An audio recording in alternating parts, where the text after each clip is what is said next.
कई दिनों से पुलिस एक मौलाना साहब को तलाश कर रही थी। आखिरकार कड़ी मकसद के साथ मौलाना पकड़ा ही जाता है और मौलाना जब पकड़ा जाता है तो मौलाना साहब से पूछा जाता है कि आपका मोबाइल किधर है। मौलाना ने शायद ये समझ गया होगा कि उसका मोबाइल में जो था वो डिलीट हो चुका है और कुछ ऐसा ही होता है, तो शायद उन्हें एहसास ही नहीं था कि उसके अंदर सेव थी। उसकी इनर मेमोरी में पुलिस ने जब अपनी तकनीकी से के माध्यम से उन सब चीज़ों को तलाश करने की कोशिश की तो इंटरनेट पर जो देखी हुई चीज़ें थी वो उसकी इनर मेमोरी में सेव था। और जब पता चला कि मौलाना साहब तो गंदी फिल्में देखा करते थे और जो गंदी फिल्में देखा करते थे उसके पास जो छोटे छोटे बच्चे आते थे सब चीज़ें उनको भी दिखाया करते थे। दरअसल आज की कहानी के माध्यम से ये बताने की समझाने की कोशिश करते हैं कि ये कहानी कहीं भी कहाँ की है, कौन थे वो बच्चे और आखिरकार उस मौलाना की पोल कैसे खुली, फिलहाल अब क्या हो रहा है और भविष्य में उस मौलाना के साथ क्या क्या होने वाला है। दरअसल बच्चों को कहता था कि यदि तुमने किसी को कुछ कहा तो जिन्नत तुम्हारे घर में जाएंगे और तुम्हारे मम्मी और तुम्हारे अब्बू को हमेशा हमेशा के लिए मार डालेंगे। इसीलिए बच्चे वो शांत रहते थे। और सबसे पहले मेरी तरफ से आप लोगों को नमस्कार और यूट्यूब चैनल में हमारा बहुत बहुत स्वागत है। और अगर आप हमारे चैनल पर पहली बार है तो हमारे चैनल को सब्सक्राइब ज़रूर करें और वीडियो अगर अच्छी लगे तो लाइक ज़रूर करें, क्योंकि आपका एक लाइक से हमें बहुत हौसला मिलता है और हम ऐसे ही इंटरेस्टिंग कहानियाँ आपके समक्ष लाते रहते हैं। तो चलिए स्टोरी को स्टार्ट करते हैं। आज की जो सच्ची घटना है मैं आपको सुनाने जा रही हूँ। ये सच्ची घटना है उत्तराखंड प्रदेश का एक ज़िला है उधम सिंह नगर। और उधम सिंह ही एक ऐसा शहर है जो रुद्रपुर, दरअसल रुद्रपुर कोतवाली क्षेत्र का एक गांव लगता है। मलसरा हूँ 16 अगस्त 2024 की दोपहर की आसपास का समय हो रहा था और एक बच्ची जो है जो कि अभी कुछ ही देर पहले मस्जिद से मौलाना साहब से यहाँ से पढ़कर घर आई थी और थोड़ी गुमसुम सी थी, परेशान थी। उसकी माँ ने पूछा कि बेटा क्या बात है, तुम इतनी गुमसुम, इतनी परेशान क्यों लग रही हो। लड़की जैसे ही उससे यह पूछा जाता है तो वो डरने लगती है और कांपने लगती है। तो माँ ने कहा अपनी बेटी को अपने पास बिठाया, उनकी मनपसंद जो चीज़ थी उनको खाने के लिए दी और खाने के बाद वो लड़की जो रहती है थोड़ी सी नॉर्मल हो जाती है। और जब उसकी माँ पूछती है कि बेटा थोड़ा सा बताओ क्या बात है, तुमको क्या परेशानी है, क्या दिक्कत है, तो लड़की कुछ बोल नहीं पाती है। और इसके बाद जो माँ होती है वो पास में जो उसके बच्चे होते हैं उसके पास जाती है और उन बच्चों के साथ उसका उठना बैठना, जो सारी बच्चे एक साथ रहते हैं उनके पास उस बच्ची का पूछा जाता है। वो बच्ची भी कुछ ऐसे ही घबराने लगती है जैसे उस महिला की बेटी घबरा रही थी। उस बच्ची से जब पूछने की कोशिश कर रही थी तो वो भी नहीं बता पा रही थी कि आखिरकार क्या है बात है। फिर माँ वापस लौट के आती है और अपने बेटी को दुलार के, फुसला के और पूछती है, भरोसा दिलाती है कि तुझे कुछ नहीं होगा और जो भी कुछ है तुम मुझे बता दे। आखिरकार उनकी बेटी ने जब बताने की कोशिश की तो उन्होंने कहा कि जिन्नत तुम्हें मार डालेगी और अब्बू को भी मार डालेंगे यदि मैंने ये सब बातें आपको बताई। लेकिन माँ ने कहा कोई दिक्कत नहीं है और मुझे कुछ नहीं होगा और मेरे पास जिन्नतों को रोकने की ताकत है, मैं भी रोक सकती हूँ, मैं उनकी दिशा और दशा दोनों बदल सकती हूँ। ये इस भरोसा दिलाते हुए अपनी बेटी को भरोसा दिलाया। तब उसकी बेटी ने कहा कि जब मैं मौलाना साहब के पास जाती हूँ तो मुझे वो गंदी गंदी बातें करते हैं, यानी कि शरीर के अलग अलग हिस्से को छूने की कोशिश करते हैं।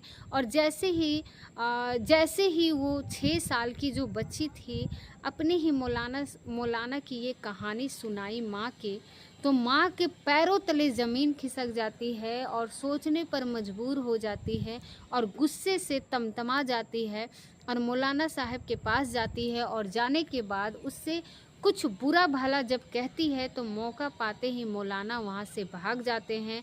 और जब इस बात की जो गूंज थी वो पूरे गांव में फैल जाती है, तो जैसे ही गांव के बहुत सारे लोगों को ये बात पता चलती है तो मौलाना साहब को ढूंढने की कोशिश की जा रही थी, मौलाना भाग जाते हैं। हालांकि उस महिला को भी समझाने की कोशिश की गई थी कि जो भी हुआ इसे शांत रखो, ख़त्म करो, बदनामी होगी। लेकिन अगले दिन निकलता है उस महिला का गुस्सा बढ़ता चला जा रहा था, क्योंकि उसकी बेटी के साथ जो हुआ वो वाकई अच्छा नहीं था, भयानक था। वो सीधा नज़दीकी पुलिस स्टेशन में जाती है, यानी कि रुद्रपुर कोतवाली में एक तहरीर दी जाती है और तहरीर के देने के बाद पूरी कहानी करती है कि मेरी जो बेटी है वो एक स्कूल में पढ़ती थी और स्कूल में पढ़ने के बाद जब वो घर पर आती है तो उस बच्ची के साथ मस्जिद में उसके ऊपर एक कमरा है और उस कमरे के अंदर मौलाना साहब रहते हैं और मौलाना साहब उस बच्ची की दीनी तालीम देते हैं, यानी कि उसमें अरबी पढ़ाते हैं, उर्दू भी पढ़ाते हैं और साथ ही नमाज के तरीके बताते हैं, नमाज कैसे पढ़ी जाती है। लेकिन कई दिनों से मेरी बच्ची थोड़ी गुमसुम सी रहती थी और परेशान रहती थी और इस तरह की जो तहरीर थाने में मिलती थी उसके बाद फिर इस जिलों को भी एसएसपी होते हैं, जो एसएसपी के पास जब थानेदार की ने बातचीत की, मुकदमा दर्ज हो जाता है। मुकदमा दर्ज होने के बाद आखिरकार इस जिले के एसएसपी होते हुए मंजूनाथ टीसी के 18 सदस्य एक एसआईटी का गठन करते हैं और ये जानने के लिए किसी बात में कितनी सच्चाई है कितनी नहीं है, आखिरकार इस मामले की जांच पड़ताल करना शुरू करते हैं। तो पता चलता है कि मौलाना मौका पाते ही वहाँ से भाग चुका था और वहाँ कहाँ का रहने वाला था उसके बारे में पता न करने की कोशिश करते हैं। तो उत्तर प्रदेश का एक ज़िला है पीलीभीत और पीलीभीत का ही थाना लगता है जहानाबाद और उसी का एक गांव है डोंग का रहने वाला एक मौलाना है जो कुछ ही दिन पहले तक रामपुर के शाहबाद में नौकरी किया करता था। लेकिन बताते हैं कि वहाँ पर जो मस्जिद से होने वाली आमदनी थी यानी कि वेतन था, मानता था कि वो काम तो था, लेकिन उसके सहवाज उस नौकरी के छोड़ने के बाद वो सीधा उत्तराखंड के उद्यम सिंह नगर जिले के रुद्रपुर कोतवाली क्षेत्र का जो गांव लगता है वहाँ का मलसीर यहाँ करीब 2 महीने पहले ही वहाँ पर ज्वाइन कर लेते हैं और नमाज पढ़ाने के साथ साथ अपने ही कमरे में कुछ मौलाने की बच्ची को दीनी तालीम भी किया करते थे, यानी कि उर्दू और अरबी वगैरह पढ़ाया करते थे। अब मौलाना को तलाश करने के लिए जो पुलिस की टीम जो थी वो लग जाती है और आखिरकार मौलाना पकड़ा जाता है और पकड़ने के बाद इस मौलाना को जब लेके आते हैं तो मौलाना साहब से पूछताछ की जाती है कि आखिरकार कहानी क्या है और क्या क्या नहीं है। तो मौलाना ने बिल्कुल इम्तिहान के साथ सारी बातें को बताया कि ऐसा कुछ भी नहीं है, यानी कि उन सब चीज़ों को झूठलाने की कोशिश की। मौलाना का जो नंबर था वो बंद था, लेकिन उस मौलाना के नंबर को जो मोबाइल को जब्त किया गया था उसे यह नहीं पता था कि उसने मोबाइल की हिस्ट्री में देखा था, उसके अंदर सेव था, यानी कि उसके रूट वेव को देखा जाता है और उससे पहले वो सेव होता है और उसको आसानी से डिलीट नहीं किया जा सकता। और वैसे भी पुलिस के पास अच्छी खासी तकनीकी होती है और उस तकनीक के माध्यम से पता चलता है कि उसमें गंदी फिल्में यानी कि पोर्न साइट के पास जाकर गंदी फिल्में देखा करता था। और अब उस बच्ची के साथ जितने भी बच्चे आते थे उन बच्चों को भी बारी बारी से पूछताछ की जाती थी। तो पता चलता था कि जो भी बच्चे हैं वो 5 साल से लेकर 10 से 12 साल तक के बच्चे हैं जो दीनी तालीम हासिल करने के लिए आते थे। मौलाना बहुत ही शातिर था, शातिर किस्म का व्यक्ति था। जिन बच्चों की उम्र 9 साल से ऊपर होती थी, खास कर के लड़के, उनके साथ वो बहुत सख्ती से पेश आया करते थे और उन्हें खूब बहुत बुरी तरह से मारता था, पीटता था और उनके एक एक चीज़ों को बारीकी से पूछता था कि तुमने ठीक से याद किया कि नहीं किया। और इस बात की आसपास के लोगों को भी बड़ी तसल्ली होती थी कि मौलाना साहब बहुत सख्त हैं और बच्चों को अच्छे से उर्दू में पढ़ा रहे हैं, अरबी पढ़ा रहे हैं। लड़कियों के लिए भी यही था। जो 9 साल से ऊपर की लड़कियां होती थी, थोड़ी समझदार होती थी, अगर किसी बच्ची के साथ कुछ ऐसी हरकत करने की कोशिश करे तो वो जाकर अपने घर पर बता सकती है। तो ऐसे में उन बच्चियों को होमवर्क दिया करते थे और उनके साथ भी वो सख्ती से पेश आया करते थे। अब इन्हें जल्दी से बच्चों को आते थे और जल्दी ही घर पर 10-15 मिनट में भेज दिया करते थे।